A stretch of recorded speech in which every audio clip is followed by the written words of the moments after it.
नमस्कार मित्रांनो ठरलं तर मग मालिकेच्या आजच्या भागामध्ये सुरुवातीला पूर्णा आजीला प्रियाच्या हातचा शिरा खायचा असतो, पण ती घरातून गायब असते. खरं तर ती मैपतला भेटण्यासाठी गेलेली असते.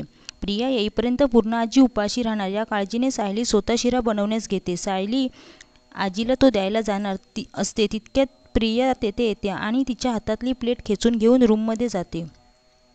पूर्णाजी कल्पनाशी बोलत असतात की मी तन्वी आल्यावर तिने केलेला शिरा खाईन आणि तिचं कौतुक करेन. प्रिया आतमध्ये जाते आणि आजीला शिरा देत म्हणते की मी स्वतः हा शिरा केला आहे. प्रिया सायलीच्या शिऱ्याचं क्रेडिट स्वतः घेत असते, पण त्या शिऱ्याची चव चाकल्यावर पूर्णा आजीला लगेचच तो सायलीने बनवला असल्याची शंका येते.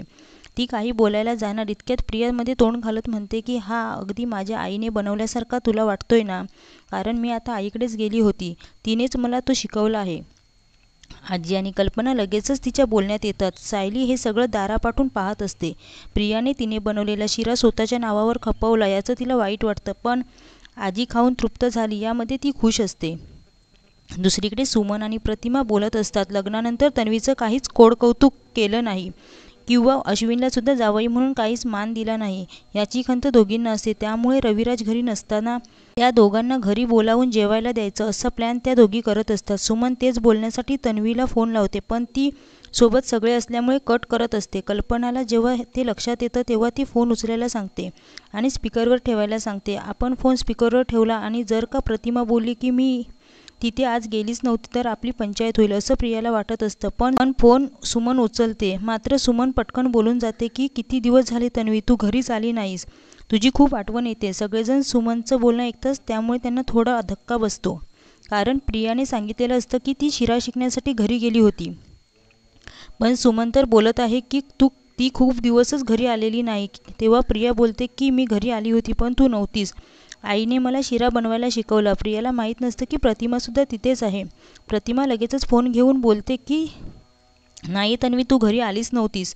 जेव्हा प्रिया मुद्दाम सगळ्यांसमोर बोलते की हल्ली तुला विसरायची सवय झाली आहे, मी घरी आली होती आणि तू मला शिरासुद्धा शिकवला पण तुझ्या लक्षात नाही. प्रिया असं बोलताच प्रतिमा फारच पॅनिक होते.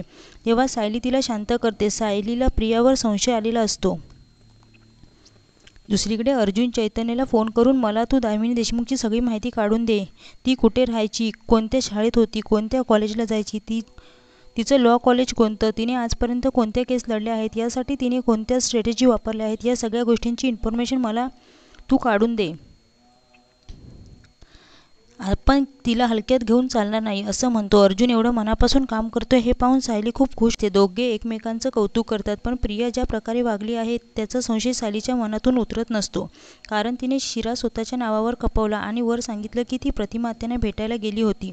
मग जर का ती तिथे गेलेली नसेल तर या मधल्या वेळेत ती कुठे होती. सायली तिच्यावर लक्ष ठेवण्यासाठी तिच्या रूममध्ये कॅमेरा ठेवण्याचे ठरवते.